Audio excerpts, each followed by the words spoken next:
Good evening, YouTubers. Welcome back into another edition of Astros Recap. David Artis here. First real sort of podcast to break down some games here for you. It is Monday night, April 11th, 2022, 8:02 p.m. So before I actually get into some of the games here, this is sort of my third podcast of the year. Um, Actually starting my sixth season doing these. If you remember me, way back about halfway through 2017, I started doing these. This was way back when. Didn't start posting my videos till about 2018, 2019. I used to do just a lot of audio, now more video. Um, but yeah, a few things I want to mention. One, I did a podcast about a month and a half ago, something like that. About 6 weeks ago, 5, 6 weeks ago.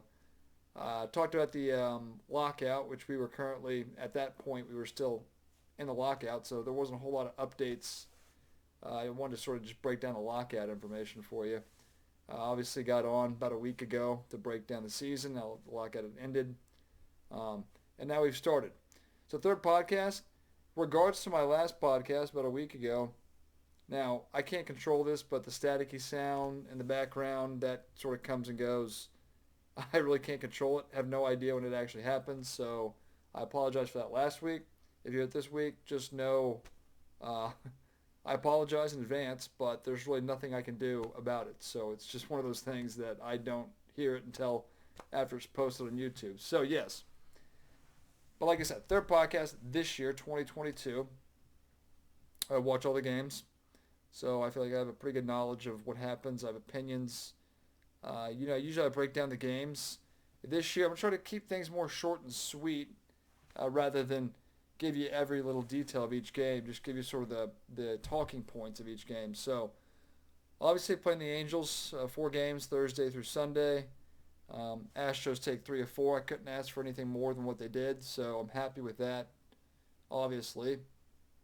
A lot of times you talk about the start of the season. The Astros have dealt with this. A lot of teams deal with this. Is when you have regular spring trainings, usually when you start the season, I feel like the pitchers are always ahead of the hitters. So teams, the Astros have been victim to this a number of years. I remember back in, I don't know, but they always get off to a slow start hitting wise. This wasn't the case last year. If you remember last year, they started their season in Oakland and they swept them out of their own ballpark, winning 4 straight, and the offense was just completely nuts. And I mean, we got off to a great start that year, uh, which was last year. This year, sort of the same. I mean, your pitchers, usually your aces, depending on who you're playing, things like that, obviously plays a part in whether your offense can get off to a good start or not. It just takes time, I feel like, a lot of years. But we didn't deal with that last year, and I wouldn't say we really dealt with it this year either. But on opening day, Thursday, obviously a few games got rained out. It wasn't a full slate of games, only about 8 games that I can think of.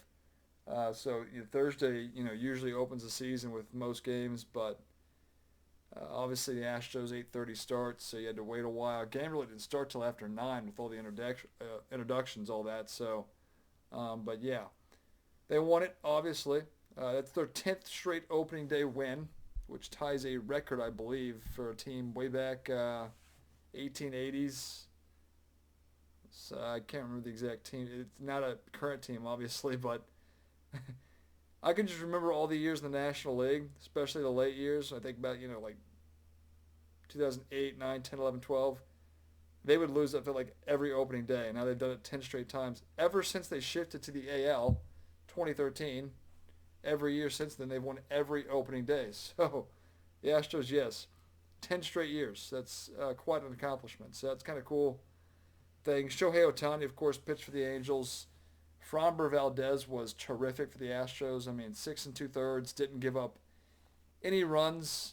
He had, I think, 6 strikeouts, 2 hits, I think, is all he gave up.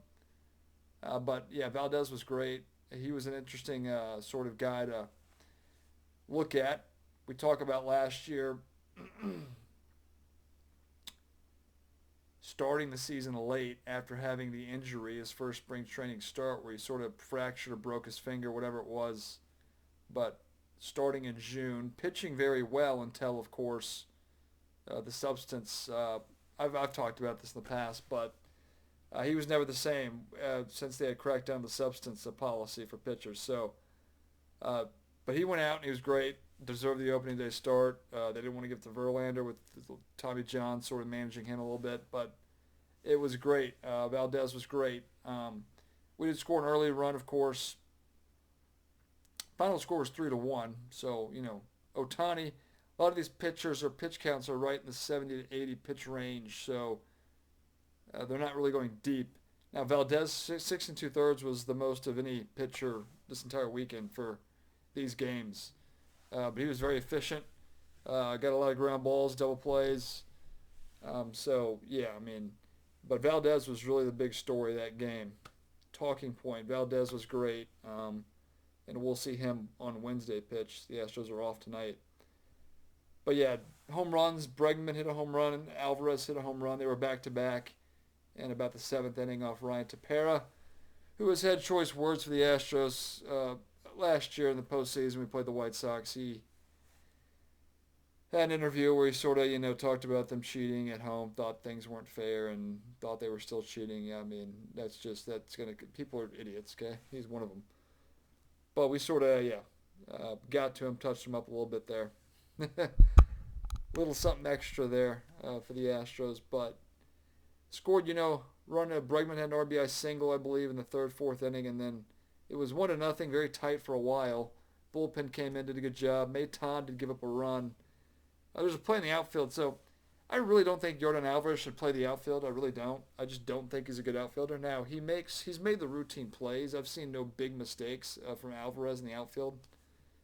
But I just don't think that he should play the outfield. I think that, especially now, with the universal DH, I figured he'd play outfield like last year, the year before, more so because of the Astros go on the road and play in a National League ballpark, the World Series being the biggest.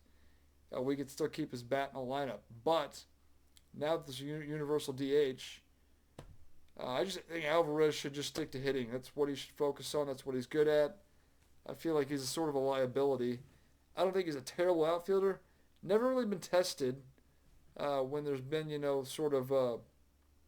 he was tested on Monday or Thursday, but in terms of, he makes the routine plays. Haven't really seen his arm strength. Hasn't really had to throw anybody out or, make a big throw here and there. I haven't seen a whole lot of that. But the one play on Thursday that, gave up the one run the Angels scored was there was a play where he was sort of in between coming in, thought about diving, maybe playing on a hop, decided to dive. Wasn't even close to catching the ball, by the way. But for a regular defensive outfielder, they probably either make the play or at least keep the ball in front of him. Alvarez wasn't even close to catching the baseball. Should have played on a hop, but he dove out, just laid there as the ball got by him, went all the way to the wall. That ended up being a triple, scoring a runner that was on first base at the time. That run was charged to Phil Maton. Only run they scored didn't cost him. It just didn't look good on Alvarez's part. I think, like I said, I'd like to see Brantley out there in left field because I just think that he's a better. I not think Brantley's some world beater in the outfield, but he's sure a whole lot better than Alvarez is. Just my opinion there. But didn't cost them. They still won the game 3-1. Presley gets the save. I think Hector Neris came in to get Ohtani to end the eighth inning, if I remember correctly. Got the phone here. Let's see if I can pull it up just to confirm my thoughts there.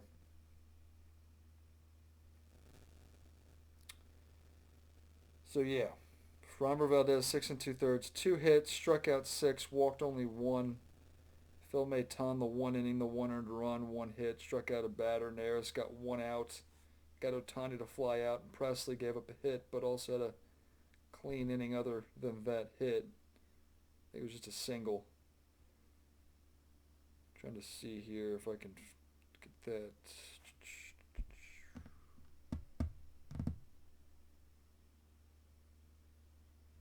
Presley threw how many pitches?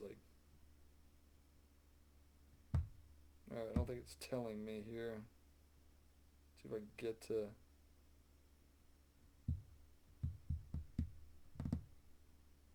Here we go. Yeah, Preston only threw 8 pitches, 5 strikes. So yeah, but easy inning. The Astros rolled up a lot of double plays. Jeremy Pena, the new guy at short, got a lot of opportunities. Like every inning, a ball was hit to him in some way. I played pretty well. The first pitch of the game that Valdez threw was a slow chopper that got over the head of Valdez. Robel, I don't know why I keep saying this. Jeremy Pena had to sort of charge in, throw on the run, made a very nice play to start the game. Did have one error, which was a throwing error. It wasn't a terrible throw, but it pulled Gurriel off the bag. Other than that, he's looked good. He's had a lot of opportunities early on at shortstop, and I feel like he's made the plays, so happy with him. We'll talk more about him here in a little bit. He was 0 for 3 or 4 in this game. He had 3 strikeouts, something like that. I mean, Ohtani just played with. I mean, it was 3 pitches, strikeout, 3 pitches, strikeout. Didn't look good his first 2 at bats, I'll say that, but he picked it up, obviously. Game 2, we won this one too. The bats really broke out late. Had the 8-run 7th inning, I believe, which was sort of the story of the game. Odorizzi got the start. Wasn't great. Only went 4 innings. Pitch count sort of ran up. Gave up 2 runs. Wasn't terrible. I'm actually, a lot of people don't like Odorizzi. I feel like Astros fans, I'm actually okay with him. I think that he could be a big part of the team this year. Obviously, the injuries to the pitching staff. McCullers the most notable one. It's good to have a sort of extra starters. And Odorizzi's a veteran. You know, he's been around for a while now. So, but I think Odorizzi, I think he's a quality, 3 or 4 in the rotation for most teams. I think for us, we'd probably have him in the bullpen more likely, but right now with the injuries, he is starting for us. So,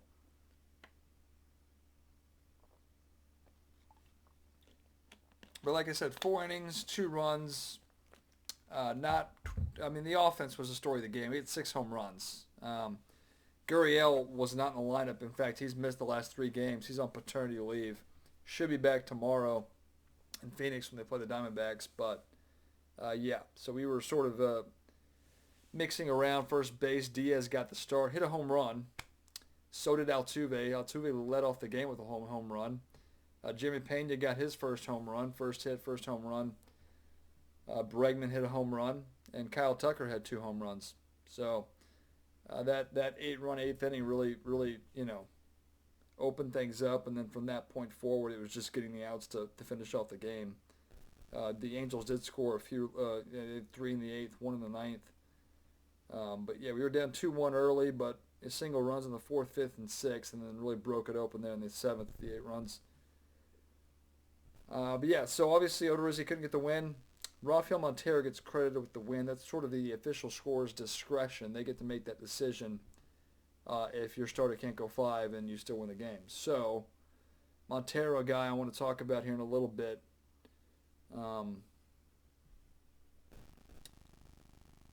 But yeah, this was sort of Jeremy Pena's sort of breaking out party as he was, had 3 hits, had a double, a home run, a single, was a triple shy of the cycle. Also struck out once, but Jeremy Pena really came through big and opened up some eyes there for us.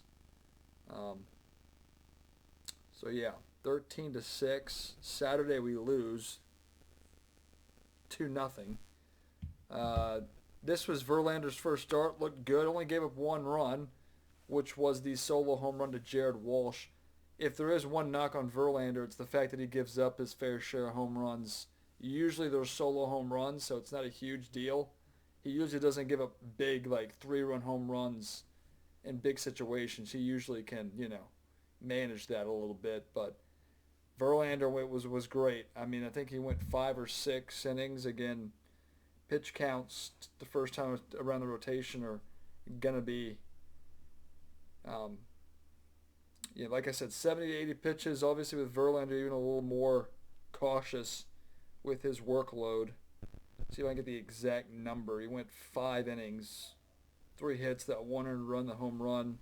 Walked 3 batters, struck out 7. So, he was good there. Threw 80 pitches. So, he threw his fair share through 5. Christian Javier came in, kept things right where they were. That was good. Inning and 2/3. Javier, a big part of the bullpen, especially in long relief situations.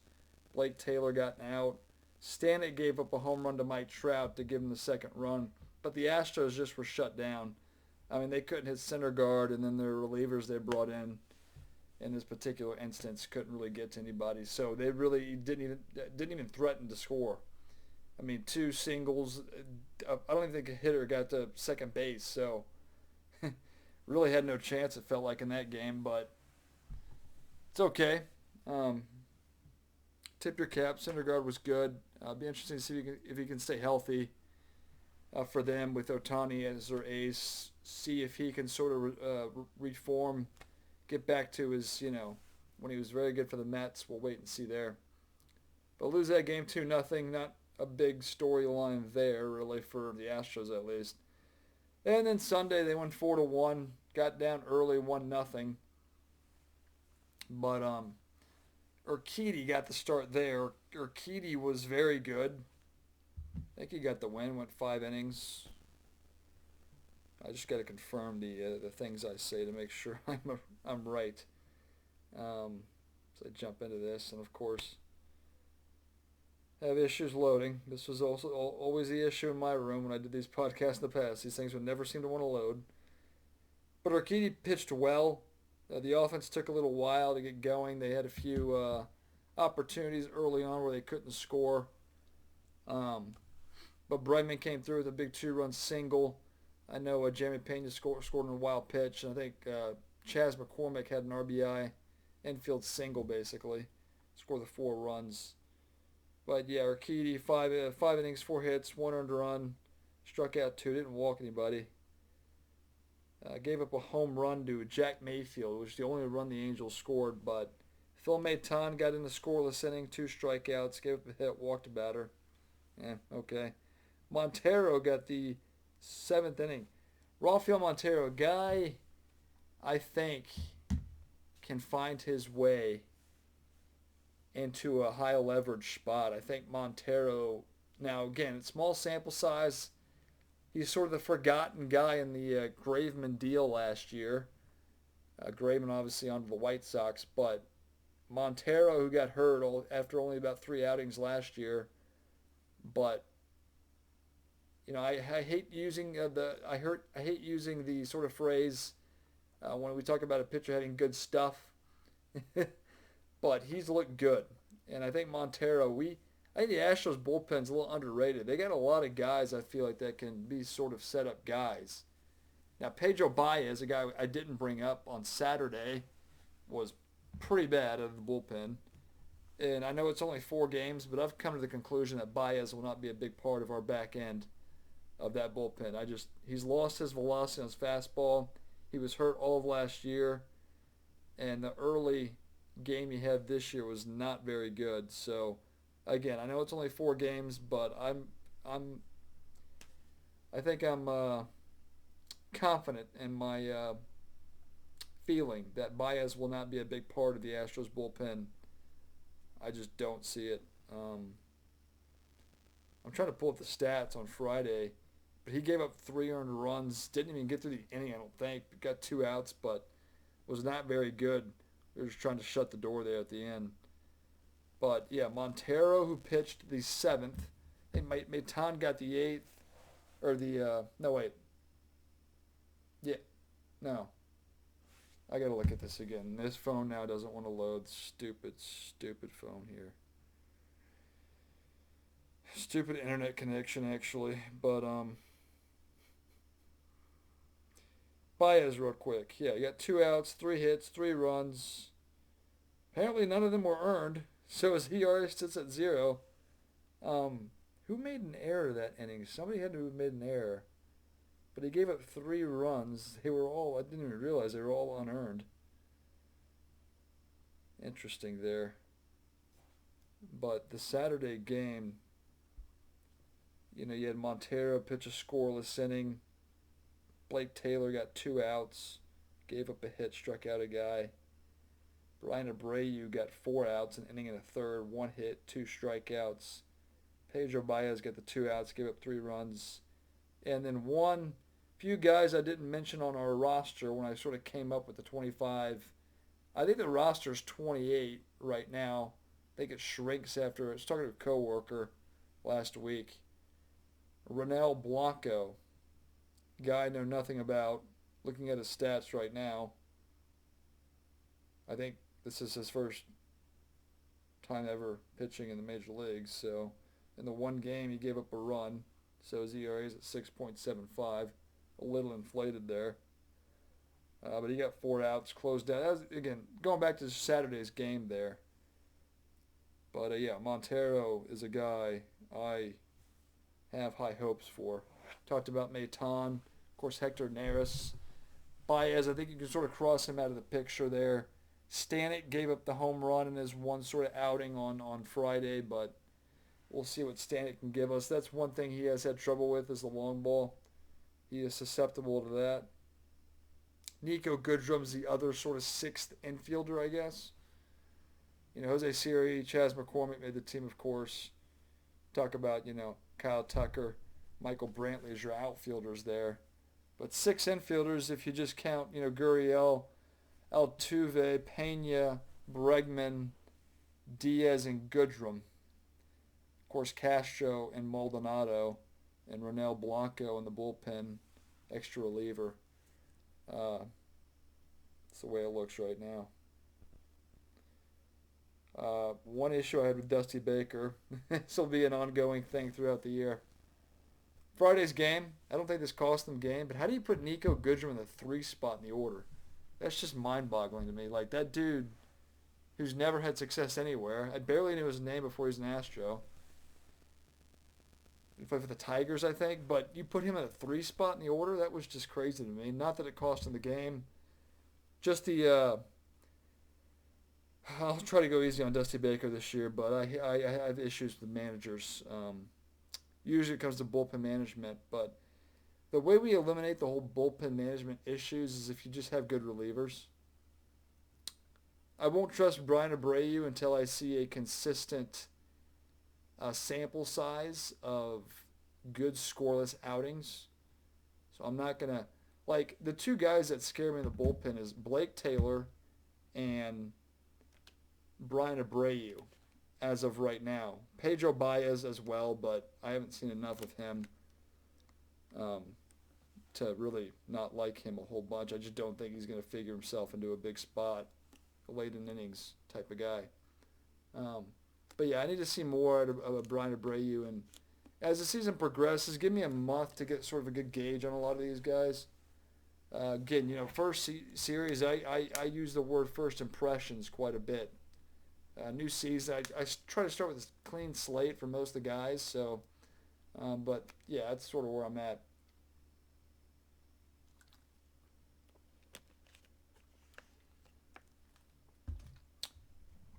That sort of wraps things up. But yeah, Sunday's game, just to go back to it real quick. Final score is 4-1. Talked about the ways we scored. Bregman actually won Player of the Week. 2 home runs, drove in 6, batted .429, something like that. So he won Player of the Week in the AL. Urquidy got the win. Presley gets his second save of the year. But yeah, Montero. So Urquidy goes 5. Maton pitched the 6th. He's got an ERA at 4.50 because he gave up that 1 run we talked about with Alvarez misplaying that ball in the outfield. But yeah, Montero pitched the 7th, Neris the 8th, Presley the 9th, all scoreless. Bullpen hasn't been perfect. They've given him hits, they've walked a few batters, but overall, been good. Montero, guy to look out for as a significant back-end piece. Neris getting the hold Presley there. So, between like Maton, Montero, Neris, that's a pretty good three sort of relievers that we'll see how things sort of shake out here. But I think the Astros got some decent options when it comes to your setup guys. It's good to have at least 2 guys you can sort of count on. And obviously Presley as the closer, that'll stay until, he's been more than serviceable as a closer since he took over back in 2020. So, and he just signed a deal, 2-year extension, so we should have him through the 2024 year, I believe. Yeah, it sounds right. That was sort of the big news, just deal-wise, was extending him. Does that look over? An update there. Um, so yeah, obviously off day today. Astros 3-1. Only undefeated team going into today was Tampa Bay, and I think they were down 8-0 to the A's earlier, so I think that they're probably going to lose. But other than that, no undefeated teams, so most teams lost. Blue Jays look good. I said last week I was going out on a limb picking them to win the division, but I'm actually going to backtrack that because they do look like a good team. Granted, again, 4 games, 4 games for a lot of teams so far, so I can't really take a whole lot of stock in what's happened thus far. But that team looks pretty loaded. I will say that. Um, Red Sox lost 2 or 3 to the Yankees over the weekend. I picked the Yankees to win a wild card spot along with Tampa Bay and Seattle in the AL, obviously. Blue Jays, Astros, White Sox division winners. Just to go over my predictions real quick again. NL, I had the Braves, I had the Brewers, and I had the Dodgers. Brewers not off to a great start, but again, 4 games. Um, and then the wild card winners had the Mets, Padres, and Giants. Yeah, I'm gonna stick with that. I mean that, like I said last week, I'll probably be wrong in a lot of areas, but I'm gonna stick with that for now. But wrapping things up, I got 2 with the Diamondbacks. We'll see Luis Garcia get his first start. Then we'll probably go back to the top. Off day on Thursday as well. So just a short mini 2-game set. And then we'll come home. No, we'll stay out on the road in Seattle. That'll be a fun series. Now, one thing the Astros had issues with last year is beating bad teams. They were good against good teams, not so good against bad teams. Hopefully that's something we can fix. Arizona's not a good team. So, but I don't know what it was. It was just a weird thing last year. I mean, the Astros, if they just beat some of the bad teams, they probably win 100 games, but they didn't. Obviously, playoffs should play good teams, so the Astros, that's why they made it to the World Series. But anyway, so yes, only 4 games to talk about. It'll be only 5 games when I talk to you next Sunday. Try to make it Sunday. Obviously, I work Sundays. I get off sort of kind of late.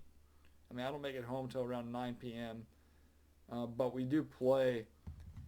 I got the off day today, off day Thursday, but they play Monday, Tuesday, Wednesday, starting at home next a week from today. So, yeah, we'll see. I'm actually off Monday, though. I don't work Monday, so if I can get on early enough, maybe I can stretch a little bit. But, yeah, that's where we're at. Just looking at the schedule. Day game on Wednesday. So I'll work, be home, watch that. But yeah, just looking at the schedule here. Home for LA. Toronto will be an early fun series. Then you go on the road to Texas. Knock out Toronto pretty early. Get 3 at home. And then the first week, I mean, we got Toronto at home, 22nd through the 24th. And then we play them the 29th through the 1st. So we'll be done with Toronto, playing them after the 1st of May. And that will be a good test for the Astros early on. Texas for 4, an off day there that week. But, yeah. May, I only have 2 off days in May as I just look at the schedule here. But, yeah, I'll wrap things up there. And I'm coming up on almost 30 minutes here. I'm going to try to keep these more short and sweet. 20 minutes, the goal going forward. But, again, I know I sort of went deep into some of these games. But I more want to just, the highlights of the game, the big talking points there as we move forward. But yeah, wrap things up there. Talk to you next Sunday night or Monday afternoon will be the goal for my next podcast. Again, I hope you tune in every week. Love to hear your comments below. Like the video, share it with your friends, all that good stuff there is to do there on YouTube. But yeah, love to hear your comments, and I love you to be along for the ride this year for Astros baseball in 2022. I'll wrap things up there. Talk to you next week. See you then.